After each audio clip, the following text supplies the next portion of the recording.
terbuat dari buah kelapa. Hidup jangan berputus asa, harapan harus tetap dijaga. Shalom, buongiorno. Kita ketemu lagi dalam renungan malam. Hari ini Kamis 9 April 2020. Bapak, Ibu, saudara-saudari yang saya kasihi di dalam nama Tuhan Yesus Kristus, kita mulai renungan malam kita dengan doa. Terima kasih Tuhan untuk segala berkat-Mu. Biarlah berkat Tuhan yang kami rasakan sepanjang hari ini kami nikmati, kami syukuri, kami dapatkan hikmat dari Engkau atas segala apa yang kami rasakan, kami alami.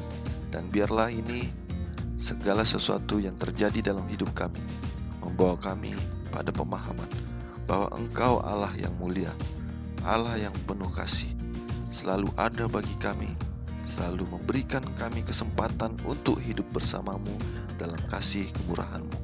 Biarlah Tuhan, kami akan belajar firman-Mu, Engkau yang menerangi hati dan pikiran kami Tuhan, untuk bisa kami mempelajarinya dengan baik, dengan tekun, dengan sepenuh hati dan kerendahan hati, dan memberikan kepada kehendak-Mu saja penerangan akan firman yang kami pelajari, sehingga kami mengerti dengan baik apa yang Tuhan hendaki dalam hidup kami melalui firman. Termulialah Engkau selalu Bapa, jadilah kehendak-Mu di dalam hidup kami. Dalam nama Yesus, Tuhan dan Penebus kami berdoa dan mengucap syukur selalu. Amin. Saudaraku, renungan malam kita pada saat ini berjudul Memahami Alkitab dengan Iman. Kita mulai dengan membaca Alkitab dari Ibrani 11 ayat 3 dan 6. Firman Tuhan, karena iman kita mengerti bahwa alam semesta telah dijadikan oleh firman Allah, sehingga apa yang kita lihat telah terjadi dari apa yang tidak dapat kita lihat. Tetapi tanpa iman tidak mungkin orang berkenan kepada Allah. Sebab barang siapa berpaling kepada Allah, ia harus percaya bahwa Allah ada dan bahwa Allah memberi upah kepada orang yang sungguh-sungguh mencari Dia. Dari ayat ini, saudaraku, mengapakah iman begitu penting dalam memahami Allah dan firman-Nya? Mengapakah tidak mungkin berkenan kepada Allah tanpa iman? Semua pembelajaran yang benar terjadi dalam konteks iman. Itu semacam iman yang mutlak seorang anak terhadap orang tuanya, yang memungkinkan anak untuk belajar hal-hal baru. Itu adalah hubungan saling percaya yang membimbing anak untuk mempelajari aspek-aspek dasar dan mendasar dari kasih dan kehidupan. Oleh karena itu, pengetahuan dan pengertian tumbuh dari hubungan yang penuh kasih dan saling percaya. Hal yang sama, seorang musisi yang baik memainkan musik dengan baik ketika dia mulai. Bukan hanya menguasai keterampilan teknis yang membantu seseorang untuk memainkan instrumen, tetapi ketika dia menunjukkan kelincahannya, kecintaannya pada musik, kepada komposer dan instrumennya. Dalam acara yang sama, dengan cara yang sama, kita tidak bisa memahami Alkitab dengan benar jika kita mendekatinya dengan sikap metode skeptis atau keraguan-raguan, tetapi haruslah dalam roh, kasih, dan iman. Rasul Paulus menulis, tanpa iman tidak mungkin berkenan kepada Allah. Ibrani 11 ayat 6. Diterjemahkan dari New International Version. Maka sangat penting untuk mendekati Alkitab dengan iman, mengakui asal-usul adikodratinya daripada memandang Alkitab hanya sebagai kitab buatan manusia. Kita sebagai umat Kristen dengan jelas menyatakan pemahamannya tentang asal-usul adikodrati Alkitab ke dalam keyakinan dasar yang pertama yang menyatakan kitab suci, perjanjian lama dan perjanjian baru adalah sabda Allah yang tersurat. Oleh ilham diberikan melalui orang-orang kudus yang berbicara dan menulis sementara mereka digerakkan oleh Roh Kudus. Dalam kitab ini, Allah menyampaikan kepada manusia pengetahuan tentang keselamatan. Kitab suci adalah pernyataan kehendak Allah. Kitab suci merupakan standar tabiat, ujian pengalaman, pengungkap doktrin yang berwenang, dan catatan yang dapat dipercaya akan perbuatan Allah dalam sejarah.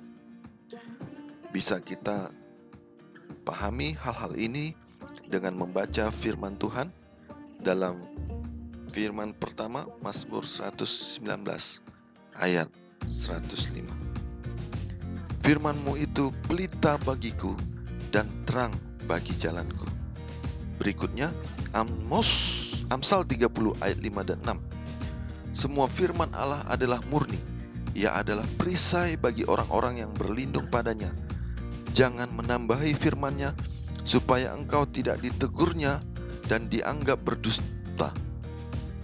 Yesaya 8 ayat 20. Carilah pengajaran dan kesaksian. Siapa yang tidak berbicara sesuai dengan perkataan itu, maka baginya tidak terbit fajar. Yohanes 17 ayat 17. Kuduskanlah mereka dalam kebenaran.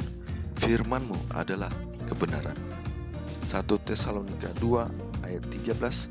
Dan karena itulah kami tidak putus-putusnya mengucap syukur juga kepada Allah, sebab kamu telah menerima firman Allah yang kami beritakan itu, bukan sebagai perkataan manusia, tetapi dan memang sungguh-sungguh demikian, sebagai firman Allah yang bekerja juga di dalam kamu yang percaya. Demikian firman Tuhan bagi kita, Bapak Ibu Saudara-saudari yang dimuliakan Tuhan. Beberapa ayat lagi ada 2 Timotius 3 ayat 16 dan 17 yang sudah kita pelajari beberapa kali dalam buku renungan malam kita ini, yang menyatakan bahwa segala firman yang diilhamkan Allah bertujuan untuk memperbaiki kita sebagai umat manusia. Ayat berikutnya adalah Kisah Para Rasul Ibrani 4 ayat 12, 2 Petrus 1 ayat 20 dan 21. Saudaraku, ada beberapa pertanyaan penting bagi kita. Apakah yang hilang dalam pemahaman orang-orang ketika mereka mendekati Alkitab dengan sikap tidak beriman? Mengapakah iman itu tidak buta? Apakah alasan baik yang kita miliki oleh iman? Dan mengapa iman masih menjadi suatu keharusan ketika berhubungan dengan kebenaran? Kita baca dulu beberapa ayat, yaitu 2 Timotius 3 ayat 16 dan 17. Segala tulisan yang diilhamkan Allah memang bermanfaat untuk mengajar, untuk menyatakan kesalahan, untuk memperbaiki kelakuan, dan untuk mendidik orang dalam kebenaran. Dengan demikian, tiap-tiap manusia kepunyaan Allah diperlengkapi untuk setiap perbuatan baik. Ibrani 4 ayat 12. Sebab firman Allah hidup dan kuat dan lebih tajam daripada pedang bermata dua manapun. Ia menusuk amat dalam sampai memisahkan jiwa dan roh, sendi-sendi dan sumsum. Ia sanggup membedakan pertimbangan dan pikiran hati kita. 1 Petrus 1 ayat 20 dan 21.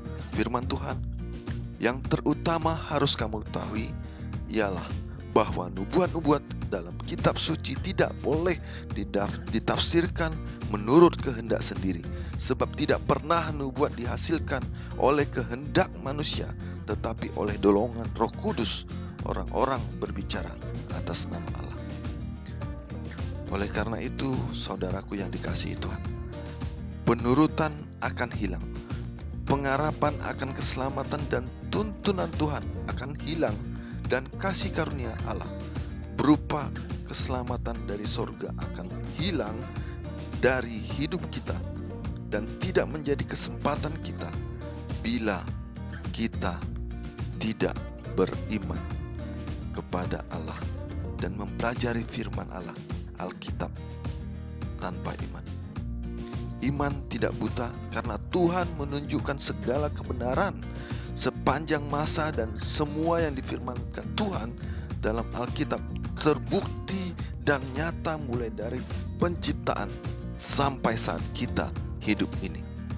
Dan kita harus beriman kepada Allah bila kita ingin mendapatkan kasih karunia-Nya, supaya keselamatan kita tetap, sekalipun yang kita imani belum dapat kita pahami saat ini. Karena iman adalah bukti dari segala sesuatu yang tidak kelihatan. Dan Bapak Ibu Saudara-saudari, mengapa iman sangat penting? Karena iman adalah kepercayaan dan perbuatan yang menyatakan kepercayaan tersebut. Iman harus ditunjukkan sebagai iman yang penuh dengan perbuatan, yang rendah hati dan menurut kepada Tuhan. Bila kita tidak melihat Tuhan dengan iman kita, maka kita tidak bisa memahami kehendak-Nya dalam hidup kita. Maka kita tidak bisa mendapatkan tuntunan yang sebenarnya dari Tuhan. Jangan kita tutup mata hati kita. Jangan kita tutup iman kita seolah-olah iman itu adalah sesuatu yang apa saja firman Allah. Karena ketika kita menyatakan apa saja firman Allah yang ada dalam hidup kita, kita tutup mata iman kita, maka godaan iblis yang menyatakan dengan pimpinan Tuhan, dengan arahan supaya kita menjadi seperti Tuhan, akan membawa kita pada kehancuran. Baiklah, kita selalu berpegang pada kebenaran Tuhan. Iman kita harus memandang kepadanya dan melihat setiap sisi isi dari Alkitab yang menyatakan kebenaran. Tidak ada yang tersembunyi lagi dalam hidup kita, di mana apa yang akan terjadi pada masa yang akan datang di kerajaan sorga sudah disampaikan melalui kitab Daniel dan Wahyu. Oleh karena itu, iman kita harus benar-benar iman yang dengan mata iman yang terbuka. Termulialah Tuhan dalam hidup kita. Kita berdoa. Terima kasih Tuhan atas firman-Mu. Biarlah firman ini membawa kami lebih dekat kepadamu. Muliakan Engkau dan mengasihi Engkau. Biarlah Tuhan, kami bukan memiliki iman yang membabi buta dan hanya melakukan saja firman Tuhan dalam hidup kami tanpa memahami bahwa itu adalah kehendak Tuhan. Jangan sampai kami dibawa oleh sang penghasut, sang perusak dunia dengan arahan-arahan bahwa kami dibawa pada satu tindakan yang sesuai dengan yang terbaik untuk kemuliaan Tuhan. Padahal kami dijerumuskan pada hal-hal yang menguasai kehidupan kami untuk kemerosotan sifat alami kami menjauh daripada-Mu. Biarlah Tuhan kami jadi anak-anak yang selalu datang tunduk ke hadapan-Mu, melakukan kehendak-Mu dan muliakan Engkau. Di dalam nama Yesus Tuhan dan Penebus kami berdoa dan mengucap syukur selalu. Haleluya. Amin. Rendang dari Sumatera Barat, tiwul dari kota pelajar. Meski lelah dan juga penat, kita harus terus belajar. Ciao. Horas.